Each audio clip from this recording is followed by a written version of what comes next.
With the apple pie's golden crust still steaming, I set it on the kitchen counter. The smell of nutmeg and cinnamon flooded the air, but my heart wasn't in it. I couldn't help but glance at the wall clock.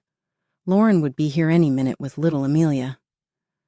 "Charlotte, you've outdone yourself," Mike said as he rounded the corner and gave me a cheek kiss. "Lauren's favorite, right?" I forced a smile and nodded. "I'm just hoping she'll eat more this time." When the doorbell rang, Mike answered it. I straightened my apron and inhaled deeply, getting ready for what lay ahead. "Grandma!" Little feet patterned through the house, echoing Amelia's joyful squeal. I knelt to pick her up, feeling her warmth and her lovely hair scent. I squeezed her and said, "There's my girl. My, how you have grown." With a smile that didn't meet her eyes, Lauren appeared at the doorway. She said, "Hi, Mom," in a quiet voice. I put Amelia down and went to hug my daughter. She stiffened somewhat as I did. It was a warm spring day, but when I pulled back, I saw that she was tugging at her long sleeves. "Lauren, sweetie, aren't you uncomfortable in that?" I asked, trying not to seem too serious. She gave a head shake. "Mom, I'm doing well. We appreciate you having us over." We made our way to the living room, where I observed Lauren hunched over on the edge of the sofa with a tight posture. Ignoring the underlying tension, Amelia talked happily about her recent first-grade trips. "Who wants some pie?" Mike inquired, sounding excessively happy. Lauren's eyes got bigger. "Oh, Dad, no thanks. I'm not that hungry." Mike and I looked at each other. I nudged Lauren. "It's your favorite one, just a tiny bit." After a pause, she nodded. "Okay, maybe just a little." I sat on the couch with Lauren as Mike went to cut the pie. "How are things, sweetheart?" I made a gentle inquiry. She shrugged. "All right. You know how it is. Busy." She backed away when I extended my hand to touch her arm. I noticed it then, a tinge of purple showing through her sleeve. "Lauren, what happened to your arm?" I asked, my voice almost audible above a whisper. She withdrew, pulling her sleeve downward. "It's not a big deal, Mom. I just fell." After Mike came back with the pie, we ate in tense silence. Though Amelia, oh my goodness, chatted away the silence, I couldn't take my eyes off Lauren. She nibbled on her food, hardly finishing a mouthful. I kept a close eye on my daughter as the afternoon went on, seeing how she would react to strange noises, how her face would tense each time she checked her phone, and how her eyes would light up when she saw Amelia. I finally gave up trying to hold back as Lauren prepared to depart. While Mike diverted Amelia's attention in the living area, I trapped her in the hallway. "Lauren, honey," I murmured, "is everything okay at home with James?" Tears filled her eyes. She pleaded, "Mom, please don't ask me that." "However, I must go," she murmured, her voice quivering.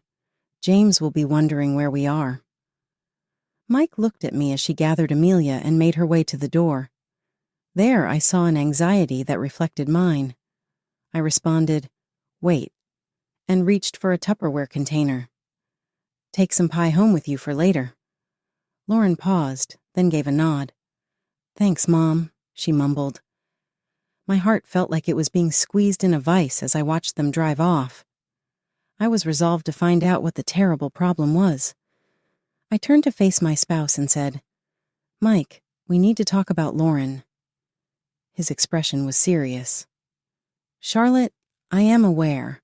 I also saw it," Mike remarked. I inhaled deeply, my thoughts already racing over what to do next. I was positive that I would no longer allow myself to witness my daughter's suffering. It was a nervous trip to Lauren's place.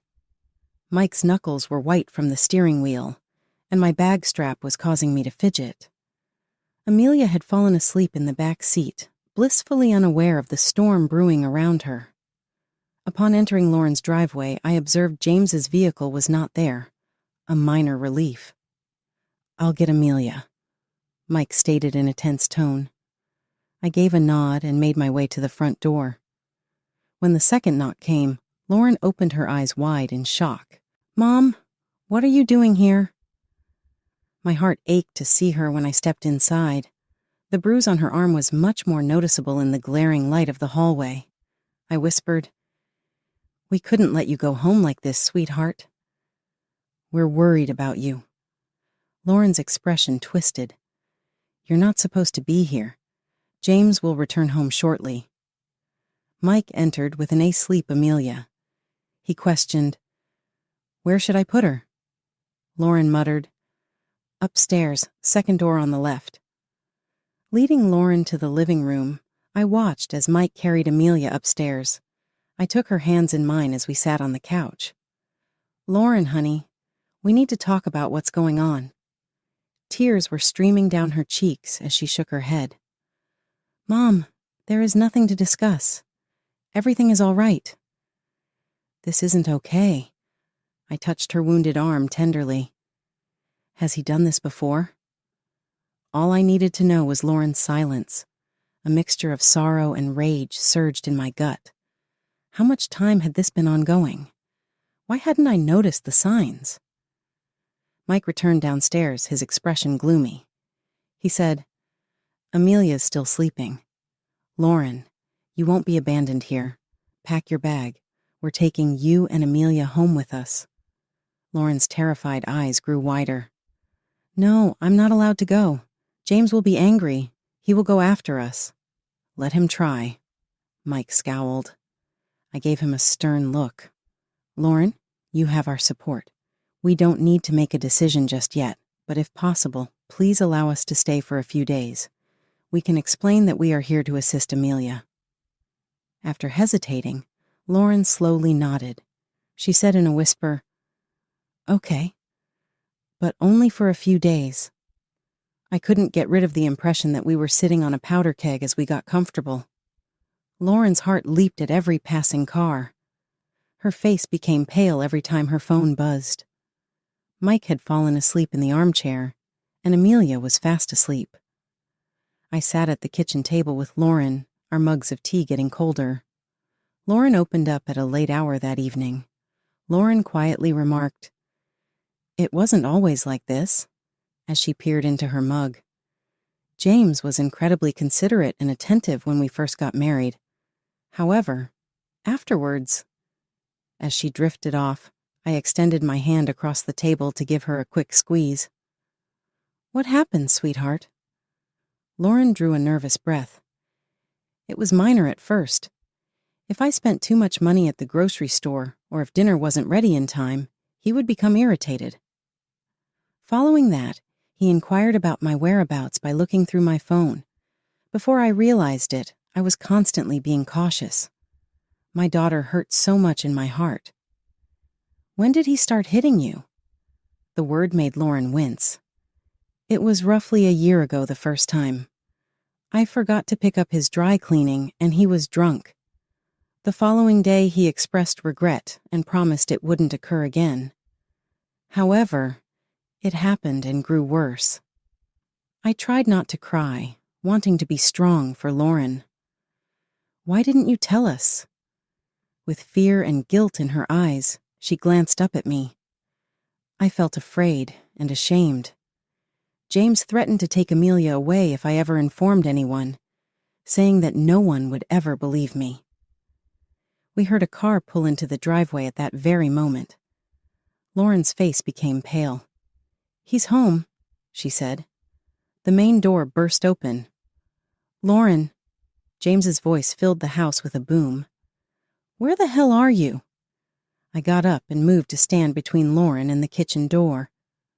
Mike jolted awake in the living room, leaping to his feet at the sound of James's approaching footsteps. I braced myself for what was about to happen. Either way, I thought, this has to end now.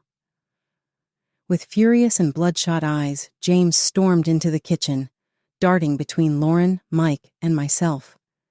His words were a little slurred as he growled, "What the hell is going on here?" I remained firm and positioned myself in between Lauren and James. "James, we're simply stopping by. There's no reason to panic." With a frightening stride forward, he sneered, "Coming over at midnight? Charlotte, please don't lie to me. Mike took a step to stand next to me, gritting his teeth. Keep your voice down, James. Our daughter is our concern, which is why we are here. James's expression twisted with anger. Are you worried?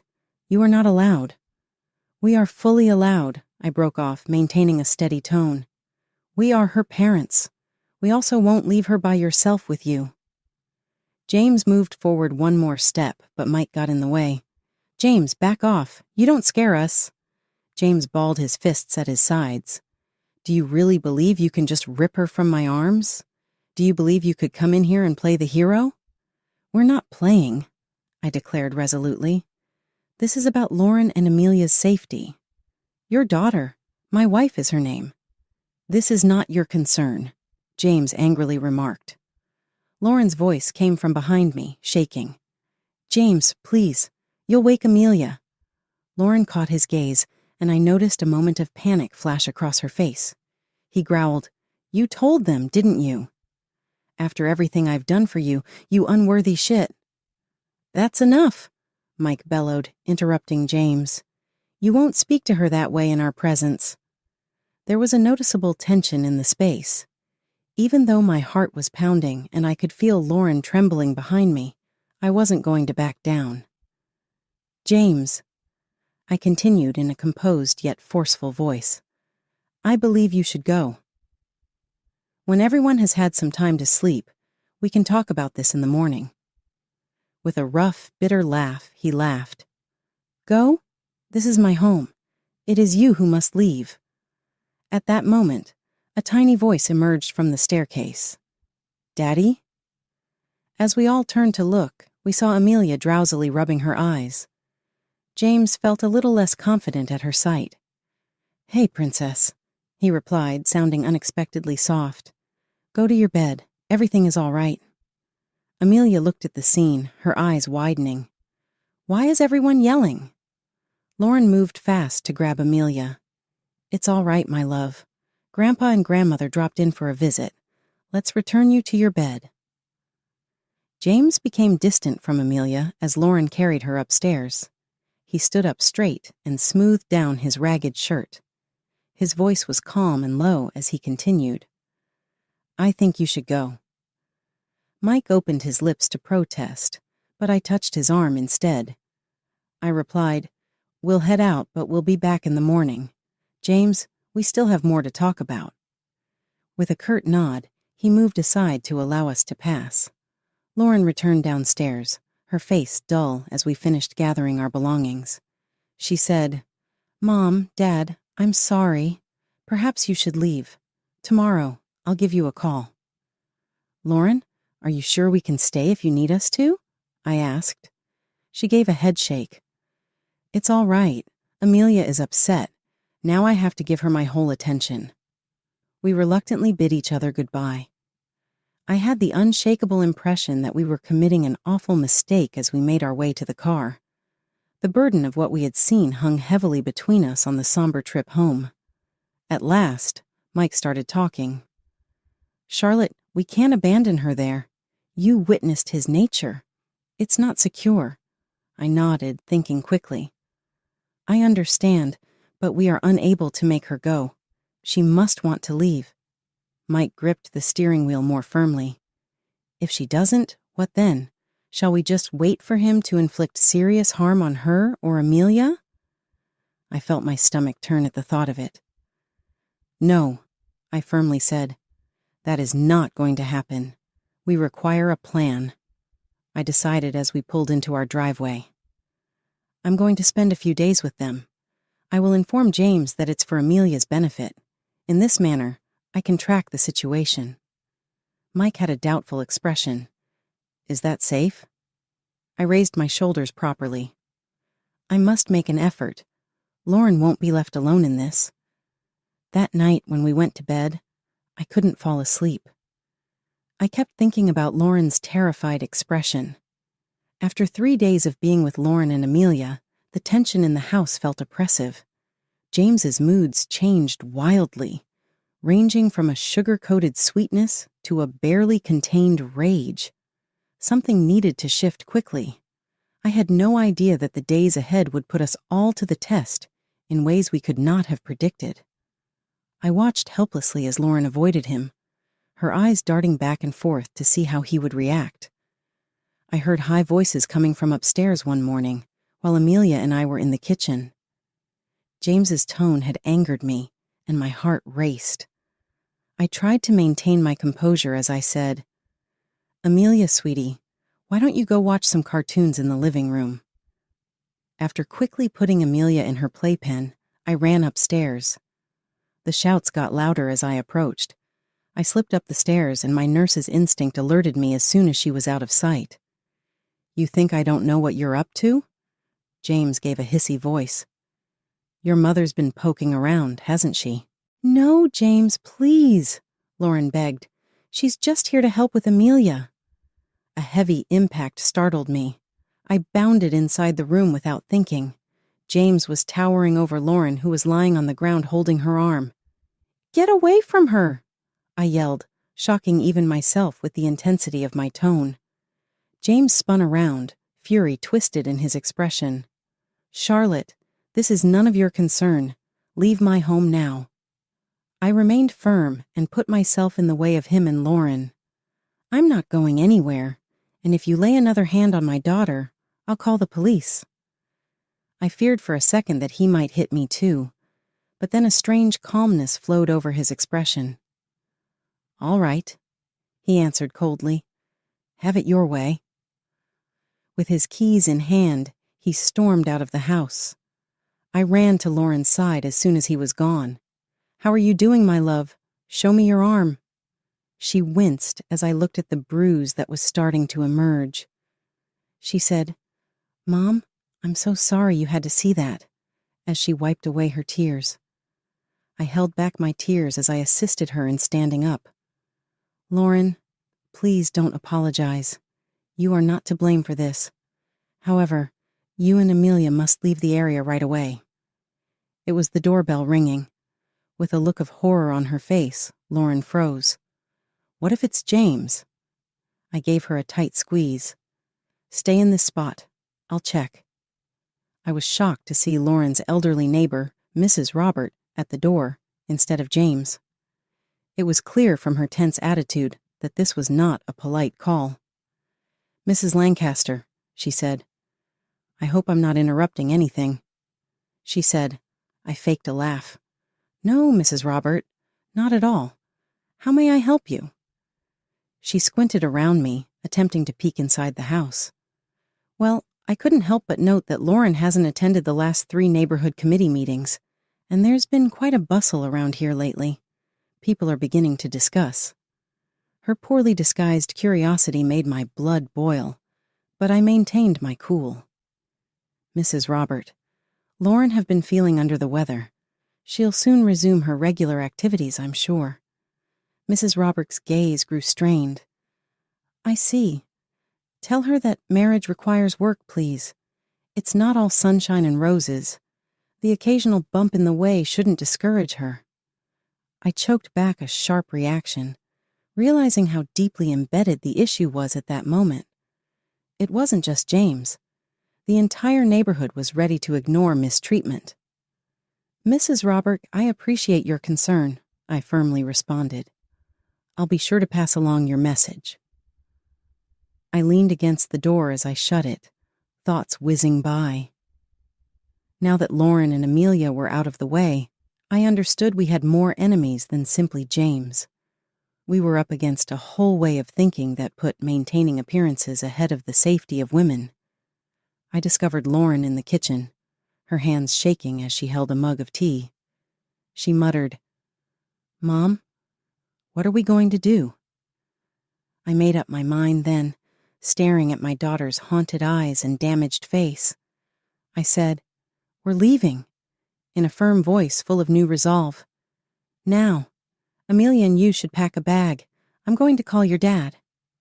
Lauren nodded and hurried upstairs, moving quickly. With a beating heart, I took out my phone and dialed Mike's number. It was time to put into action our strategy, consequences, and all. I just hoped that it wasn't too late. We froze, terrified that James might come back, while Lauren packed their belongings, and we could hear the distant car engine and creak of the floorboards. Though Mike was on his way, the minutes seemed to drag on forever. Lauren trembled and murmured, "Mom, what if he comes back before we leave?" I pressed my own fear down as I grasped her hand. "Sweetheart, we got this. He can't harm you in my presence again." Amelia stepped in the doorway, holding her favorite plush bunny. "Why are we packing, Mama? Are we heading somewhere?" With a forced smile, Lauren knelt beside her daughter. "Yes, my dear. We're going to spend some time with Grandpa and Grandma. That sounds like fun, doesn't it?" Amelia joyfully nodded, and I could see the hurt in Lauren's eyes. Telling a 7-year-old that you're leaving her father must be difficult.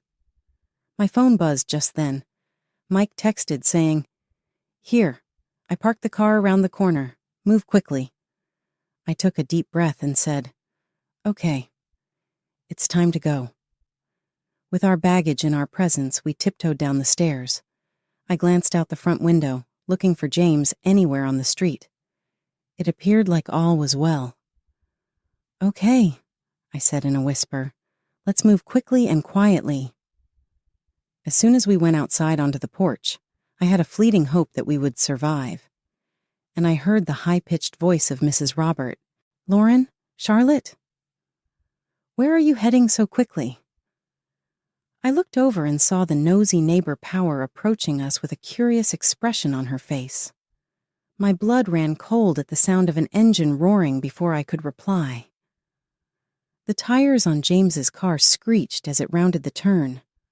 "Run!" I yelled. After Lauren gathered Amelia, we quickly made our way to Mike's vehicle. Behind us, James's enraged yells could be heard getting closer with every step. James had just caught up as we arrived at the car.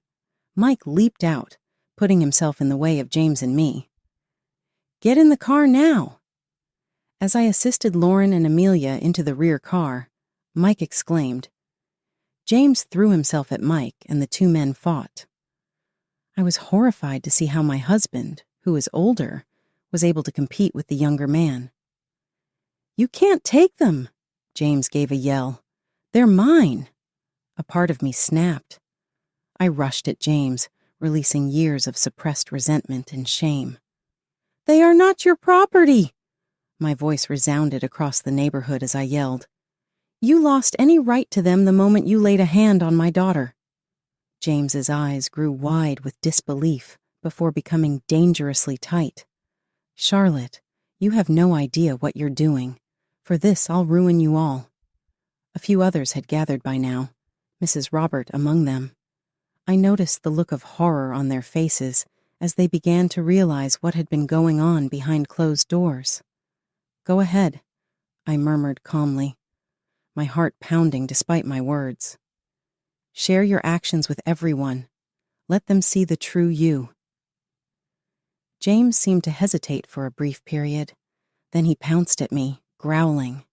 Mike stopped him and tackled him to the ground. "Go!" Mike yelled. "I can handle this. Take them from here." For a brief moment, I wavered between supporting my spouse and keeping my daughter safe. However, after seeing Lauren's scared expression in the rearview mirror, I knew what I had to do. Leaning over and leaving Mike to handle James and the dumbfounded bystanders, I leaped into the driver's seat and drove off. Lauren collapsed in the back seat, holding Amelia tight as we hurried to our house. Though we felt overwhelmed by the event, I knew we had made the first move in the direction of a fresh start, free from James's cruelty. I reached back and took Lauren's hand firmly as she sobbed and apologized. "Lauren, this is not your fault." I comforted her. "We're going to get through this together." My thoughts were racing as I drove. Lauren and Amelia got their freedom, but at what price? Mike remained there, facing the critical neighbors and James. I could hear James threatening to take this very seriously. A sense of grim determination settled upon me as I tightened my grasp on the steering wheel. I was confident that no matter what happened, no matter what James tried to do to us, I would do all in my power to keep my family safe. The days that followed our escape were a haze of rage, tiredness, and terror. As Lauren and Amelia got comfortable in our guest room, I could tell our nightmare was far from finished by the haunted expression in my daughter's eyes. First came the phone calls, constant, menacing calls from James that made Lauren shiver at the sound of the receiver. Then the texts started to come in, sweet appeals mingled with frightening threats. I intended to discard the phone, but our attorney suggested that we preserve everything as proof. People are saying things, Lauren murmured one night in the darkness of the kitchen, her face pale with anxiety. Awful things. A shiver went down my spine. What kind of things, sweetheart? My blood boiled to the surface when she showed me her social media profile. Posts from coworkers, old friends, and neighbors all questioned Lauren's morality and suitability as a mother. It was obvious how James had manipulated the community to turn against her. "He's telling everyone I'm unstable," Lauren gasped. "That I abandoned him. That I'm keeping Amelia from him out of spite." I gave her a strong hug as I felt her body tremble from silent tears. "Lauren, we'll fight this. We'll reveal the reality to them." But in our little town, the truth seemed to be a slippery thing. James's charm and the community's unwillingness to accept that such a nice man could be abusive caused rumors to spread like wildfire. Amelia's tearful return from school was the last straw. "The other kids said Daddy doesn't want me anymore." She was crying. "They said it's because Mommy's crazy." A part of me broke. I had watched James ruin my daughter's life for far too long, watching in helplessness. Not anymore. I got in touch with my former friend Bethany, who works as a professional counselor specializing in cases of domestic abuse. After I gave her the rundown, she stated gravely, "Charlotte, there's something you need to know about James." I was completely shocked by what she disclosed. James had a track record of seducing, dominating, and mistreating women. He'd done this before, with a different family, in a different town. Everything fell into place. His deliberate public image cultivation and his insistence on removing Lauren from her support network. I yelled, "We need to expose him." My anger and determination were visible in my voice. After a moment of hesitation, Bethany spoke. "Some of James's former victims go to a support group for victims of abuse. It could have a great impact if Lauren agreed to talk." I was afraid of the concept. It was like throwing Lauren to the wolves, subjecting her to further attention and criticism. However, there was a light in her eyes that I hadn't seen in years when I brought up the topic with her. "I'll do it," she resolutely stated. "For Amelia, for myself, for all the women he might hurt if we don't stop him." We prepared Lauren's statement and gathered evidence with great care. Mike contacted his former co-worker Harry, a retired attorney, who agreed to assist us in navigating the upcoming legal maze. James took the most outrageous step yet the evening before the support group meeting. Arriving at our door, he was all charm and remorse, audible enough for Mrs. Robert to hear while she was pretending to water her already soaking peonies. "I simply want to speak with my wife and daughter," he begged, attempting to control how people saw him. I refused to back down, obstructing the entrance. "James, they don't want to see you. I'm going to contact the cops, so leave now." For an instant, his mask came off and showed the anger underneath. Hissing, "You'll regret this, Charlotte. I'll destroy all of you." I had a moment of crippling anxiety as he stormed off. But what if this isn't possible? What if James has too much strength, intelligence, or connections? But then I heard Lauren's clear, steady voice from behind me. "Mom, we got this. We must." I looked over and saw my daughter, tall, with Amelia's hand in hers. I realized at that same moment that we had already won the biggest war. Lauren's voice trembled as she spoke, but it got stronger as she went on. Her statement, "My name is Lauren Hale, and I am a survivor of domestic abuse," echoed through the hostile community center atmosphere. The room uttered a collective gasp. I have seen looks of disbelief, doubt, and hatred flash across faces, but Lauren kept her bravery evident. He cut me off from my friends and family. Everything in my life was under his control. Who I talked to, what I dressed, and how much money I spent. And he began punching me as if that wasn't enough. I sensed a change in the atmosphere as Lauren described her terrifying experiences. The initial disbelief was replaced by dread and compassion. Even Mrs. Roberts' stiff posture loosened, her face displaying a mixture of awareness and disbelief. Lauren's statements carried a lot of weight, effectively describing the psychological and physical violence she had experienced. With every utterance, James's well-built mask appeared to crumble, revealing the reality that existed behind closed doors. I was filled with pride and admiration for her bravery as she talked. Standing tall despite the criticism and attention, she was taking back her voice. There was a startled quiet when Lauren finished. Then there was loud clapping, a mix of respect, solidarity, and support. Many walked up to Lauren and congratulated her, saying they were sorry they hadn't noticed the indications before. It was an emotional moment, a rejection of James's conduct and a confirmation of her bravery. Lauren felt strength in that room, surrounded by people who had doubted her and others who now stood with her. And I knew that no matter what occurred next, Amelia and I would face it together, stronger than ever, as I stood by her side and held her hand. Then arrived the time we had been waiting for. After inhaling deeply, Lauren remarked, "And I'm not James's first victim." Murmurs erupted in the room. Lauren and I met eyes, and I nodded encouragingly. She went on to describe the abuse James had experienced in past relationships, including the details Bethany had discovered. Abruptly, a voice rang out from the rear of the room and said, "She's correct. He treated me the same way." A woman rose to her feet, determination and pain engraved on her face. After Lauren concluded her statement, 5 more ladies got up, each telling a terrifyingly identical tale to Lauren's.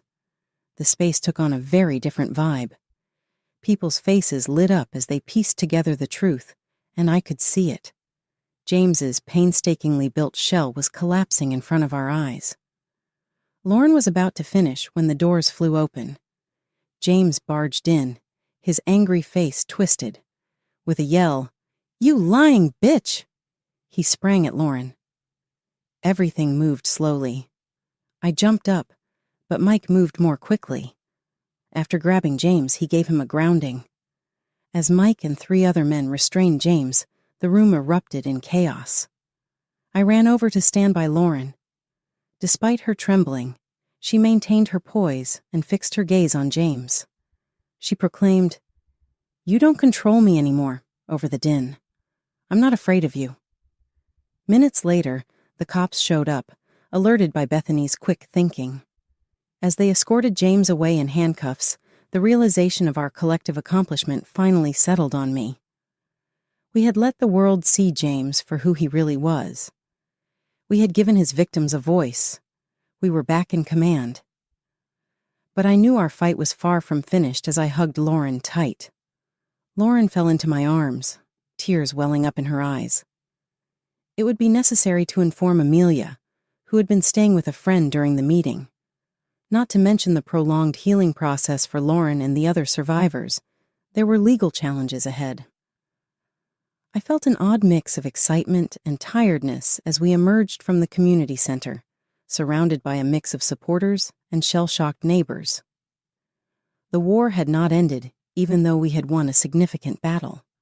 Lauren's determined yet teary look gave me confidence that we could handle whatever lay ahead. We'd destroyed the illusions, broken the stillness, and taken the first step toward real liberation. Although the road ahead would not be easy, there was hope for the first time in years. Our kitchen was filled with the aroma of apples and cinnamon, a smell that had formerly caused terror but was now associated with healing.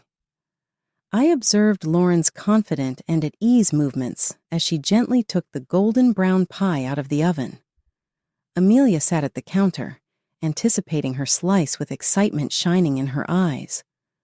Lauren was slicing the pie when someone rang the doorbell. Old habits die hard, so I experienced a brief panic attack, but Lauren's composed smile gave me comfort. She answered, "Mrs. Robert is most likely the one." I invited her over. When I opened the door, our once critical neighbor was carrying a bouquet. Her voice was gentler than I had ever heard when she remarked, "I hope I'm not interrupting." "Not at all," I answered with sincerity. "Please come in." Mrs. Robert came in, and I was struck by how much had changed. The same woman who had formerly encouraged rumors about Lauren was now working for a local support group for victims of domestic abuse. Mrs. Robert, Mike, Lauren, Amelia, and I sat around the table.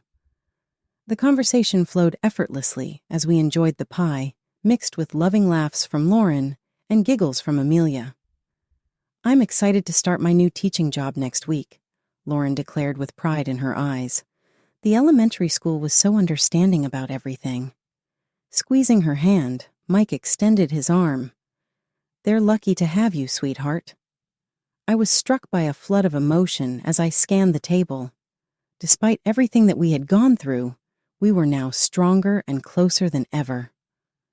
Although the path had been difficult, witnessing Lauren's determination and courage gave me great pride and optimism for the future. The brief silence was broken by Amelia's voice.